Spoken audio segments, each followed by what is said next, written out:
everyone. My name is Esty Elias, co-host of Keeping Up With The Chaldeans. Today we have my co-host Anthony Toma, and we have Mark Ambrose, veteran for Congress, and he's running for the 11th district. The new 11th district, that's right. The new 11th district. So yeah, we just wanted to have you on and just talk about like what inspired you to run. Oh, thanks so much. Yeah, so I previously served as an Army officer years and years ago. I've been working in finance now for about 24 years, and wonderful career, but I always felt that I missed something in terms of the public service. And so in the back of my mind, I always wanted to get back into it. But I think that the trigger for me was during the pandemic. My wife and I have 3 kids, and one of them's autistic. And I remember about 7 months into the pandemic, I came home and my son Patrick was lying on the kitchen floor doing sit-ups in front of a laptop computer for his Zoom PE class. Oh, boy. And this is well after the whole flatten the curve stage. This is well after we knew that kids weren't really transmitting to their teachers. And yet my boys were locked at home rather than being able to go to school. Sad. And, right. And so there was this feeling of helplessness that I had. It was funny watching it, but this helplessness, I thought, if I can do something that will prevent all of these orders coming down, and really what's happened was through executive orders and judicial rulings, they were circumventing the legislature. All the people we had elected to make these laws and these judgments were being pushed to the side.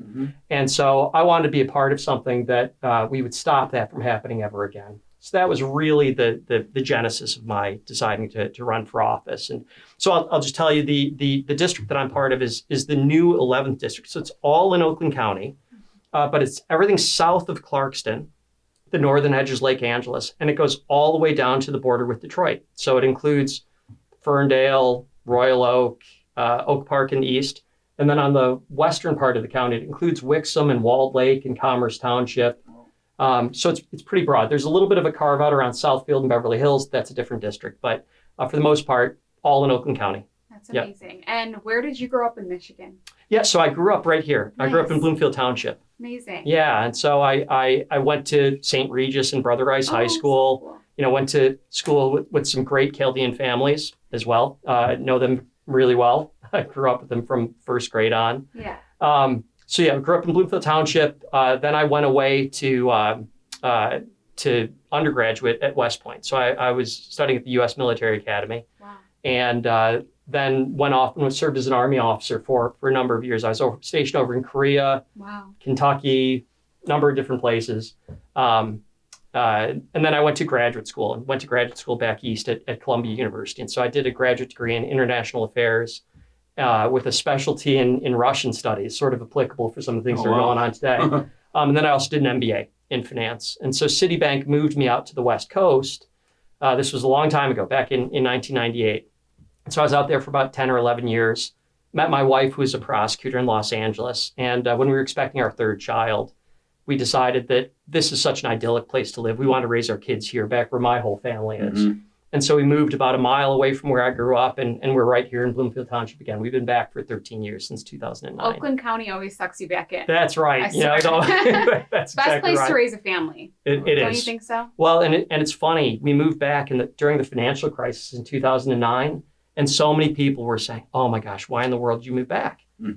What are you talking about? This is a perfect place to raise a family." The best. And so, this is a place we wanted to live out the rest of our lives, and happy to be here. Oh my gosh. Yeah. So let's keep it that way, I guess, right? Exactly. I mean, there's a lot of things that have shifted and changed, and from the schools to the government and the governor and the Congress, and a lot has changed. And how are you going to help make sure that we're back to good old Michigan, Oakland County life? Yeah. I think so. I'll just mention a couple of priorities that I would have if I'm elected to Congress.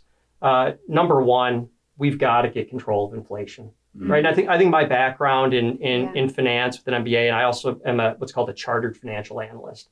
I have a lot of background in economics, and we've done 3 things wrong that I see just in this administration. Number one, I don't know if you remember this, there was a $1.9 trillion package that was jammed through Congress a little over a year ago. Yeah. And the economy was already growing at 6% in the first quarter of 2021. and they put it in there anyway. It was unnecessary spending. And there were a number of Democrat economists that warned against it. And it was pouring kerosene on the fire. So that was problem number one, this really foolish spending that we had. Problem number two is that we decided that we no longer wanted to be energy independent. And we really put the clamps on making sure that we drilled for gas and oil here in domestically. And I'm a big proponent of alternative energy. I actually drive a Chevrolet Bolt, but it's not appropriate for everybody. And we still need those fossil fuels right now. And saying that you're going to kill off the fossil fuel industry does nothing to have them invest in production. And so that was problem number two. The third one is interest rates should have been raised slowly a year ago. Remember all of the talk about inflation being transitory. Yeah. Well, on its face, that was stupid because you looked at it, and if you've raised somebody's salary, you can't just suddenly cut that. Yeah. That's a permanent, very sticky change that you're making. Right. So what you had was the Federal Reserve, which controls interest rates, really became very politicized, and they were parroting the same talking points of the Biden administration. So all three of those things combined to get us into this position with inflation that we really need to reverse. And it's not going to be easy. It's not going to be overnight, but you need somebody who has the background there. And I would say from from the general election opponents, both Haley Stevens and Andy Levin have come out with statements saying that inflation's been caused by price gouging business owners. It's so sick. Which obviously is just crazy on its surface. Well, that's what they're trained to kind of chirp. Yeah. That's all it is. Absolutely. Just a bunch of little birds chirping, right. chirping away. And I just want to mention two other things real quick. So another big concern for a lot of people in the district is some of the illegal immigration that's going on and some of the problems that are happening at our southern border. I'll tell you, when I was in the Army Reserves, I actually served down in Douglas, Arizona at the border. We were supporting a group of Navy engineers that was reinforcing and extending the border wall down there. Sleepy little town, but just in the couple of weeks that I was there, you could see the violence and that having a porous border invites. There were some of my soldiers went out with the Border Patrol and found human remains. Oh my gosh. There were 4 shootings there that weekend, so 2 murders. And so I'm absolutely an advocate for legal immigration, even expanding it if we need to. Yeah. But we need to know who's coming into the country. And we need to make sure that it's not a pathway for human trafficking or drug smuggling that's hurting so many Americans. Yeah. And, it's real problems. And I saw some of the problems of that when I lived in Los Angeles too. You saw, some of the issues around emergency rooms shutting down in our poorest areas. And so people in South Central LA had to travel 40 minutes at times to get to an emergency room. And you question how many people died with a heart attack trying to get to that emergency room. Wow. And I think then the last thing that I just mentioned as a key priority of mine, you can probably imagine being in the military. I want us to have a strong military that's never going to be challenged. Yeah. Right? We want peace through strength. Absolutely. And I think that the focus in this administration, they've taken their eye off the ball a bit and haven't had great strategy in place, as you could see from our evacuation of Afghanistan. And I want to make sure that we focus strictly on fighting and winning our wars and making sure that no other country is going to challenge us. So I think that those are the main priorities that I wanted to make sure I mentioned. Incredible. So how does a single individual in Congress help that all of that happen, being the way that the Democrats kind of stick together like glue and vote one certain way? How do we help that? Putting more people in seats? Yeah, I think so. I think one thing is, we really need that red wave to happen in the fall. We really need Republicans to be in there. Yeah. But I also think that we're going to need to find a way to communicate with people from the other party. Of course. Right? We need to bring down the temperature in Congress. That's been a real problem.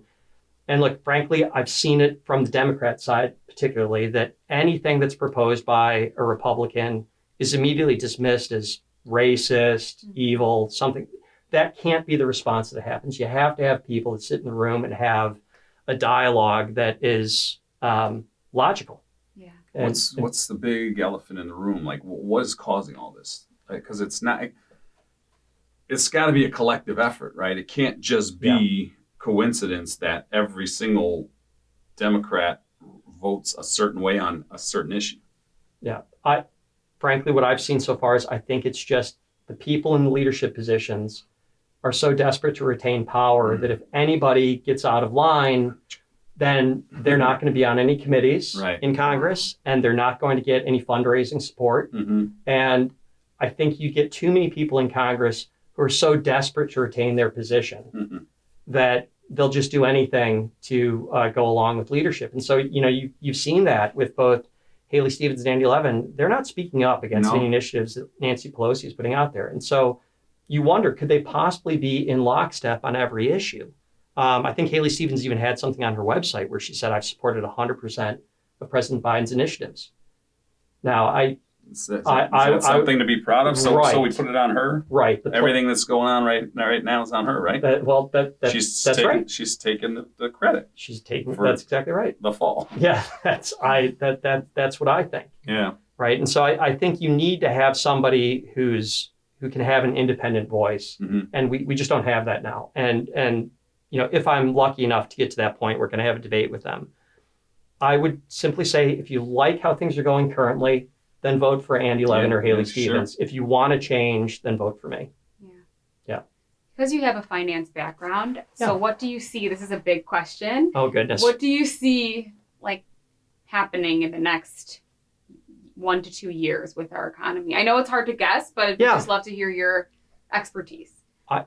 I would say that, so the Federal Reserve recently, they're trying to play catch up and raising rates pretty dramatically. So you saw the most recent one was 0.75%, 75 basis points. They raised rates. That's the most that they've done in any one session since 1994. Wow. And they're likely going to do it again at the end of July. Some people are even talking about raising 1%. You can't raise interest rates that quickly without tipping the economy into recession. So the question is, can you do that so it's a quick recession and that we're able to bounce back, or is it dragged out? I would like to believe that they're able to do this, to take that medicine, and then we're quickly able to rebound.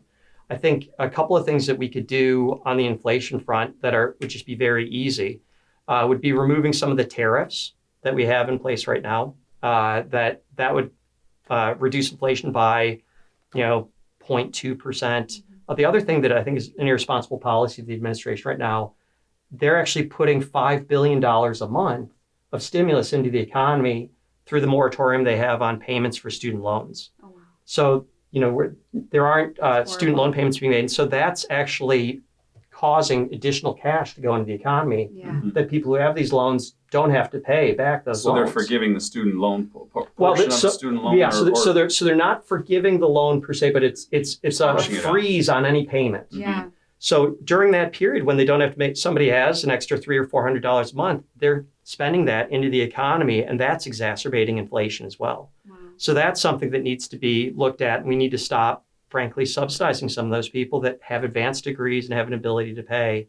That we need to get back to the normal order, and that would help to bring down inflation a bit too. But one thing I'll tell you also just about inflation is the administration talks a lot about it being a global problem. Oh, wow. That's not true. Wow.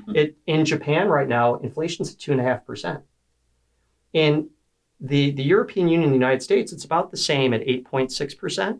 I'm sorry if I'm being a little nerdy on this point. No, it's fine. But it's about 8.6% in both the EU and the US. But there's the volatile energy component. So Europe pays 3 times as much as we do for natural gas. Wow.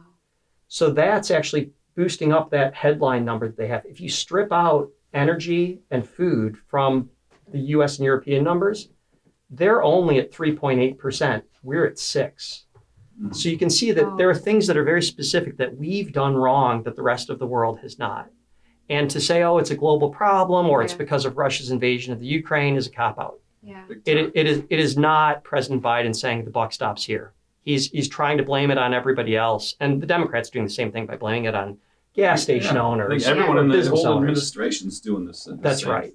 That's right. And it's really unfortunate because in campaigning, there was a lot of discussion about President Biden being the unifier, doing all this. And as soon as he got into office, it was exactly the opposite. That disappointed me. As if people aren't already in a bad mood pulling up into a gas station. That's right. Yeah. So horrible. Exactly. So do you feel, I wonder with this like next recession, first of all, I heard that they were announcing a recession July 1st or something like that. Oh, so yeah. So what happens, the technical definition of a recession is 2 quarters of negative growth, of a decline. So the first quarter, I think we were negative 1.4% in terms of gross domestic product. Okay. And so if the second quarter that went through the end of June is negative as well, that meets the technical definition of a recession. Yeah. And so there's a lot of talk that, maybe the second quarter was better. And so we had growth during that period.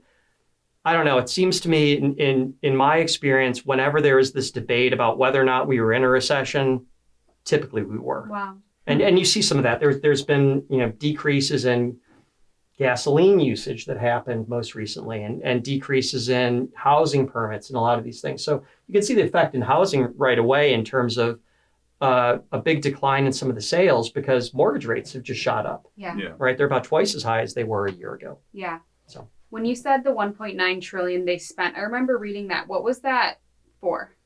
it was called the American Rescue Plan. Mm-hmm. And there were a lot of pieces of it that were unproductive. So if you remember those $2,000 checks that were just sent out to everybody, or extending unemployment. I agree with you about that. Right. It's just a Band-Aid. Yeah. And we're going to have to pay for it at some point. Well, that's right. I mean, it's one of these superficial things, like you've heard about President Biden is taking 1 million gallons from our strategic petroleum reserve every day. Mm-hmm. And that's a Band-Aid. Yeah. And yet then we're not going to have that strategic reserve, Yeah. or we're going to refill it at the highest prices. Yeah. Which again, just sort of these silly Band-Aids that he's putting on right now that aren't terribly effective. And like those unemployment checks stimulated the economy. The opposite would be a destimulus. But I do wonder if the government is going to do the same thing again and give out more money again, because they clearly don't care. Well, then you're going to have inflation go higher and higher. And that was, we were on the precipice of doing even more damage to inflation. If you remember the Build Back Better plan, that was when the only reason that didn't go through is because Joe Manchin of West Virginia said no in the Senate. Otherwise, that would have been the same thing, where it was a 50-50 split in the Senate, and Kamala Harris would have broken the tie. And that was trillions of additional spending that were going to go in. And I mean, who knows what inflation would have been like if that had gone through as well. So are we in like $40 trillion of debt? Oh my gosh, I would need to look that one up. I remember when I was in middle school, it was like 3 or 4 trillion, and now it's like I think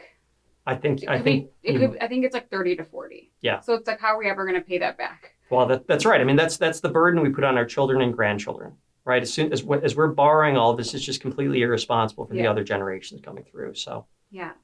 Tell us more about some upcoming events that you have, and just more about what you would want to say to the Chaldean community in Oakland County. Oh, thank you so much. Well, I have an event in Commerce Township this Saturday, just to get to know voters at the library in Commerce Township. So that's one that's coming up. I think we're going to have a fundraiser at Birmingham Country Club in the coming weeks. Nice. We'll put that on the website at some point. What I would say to the Chaldean community is,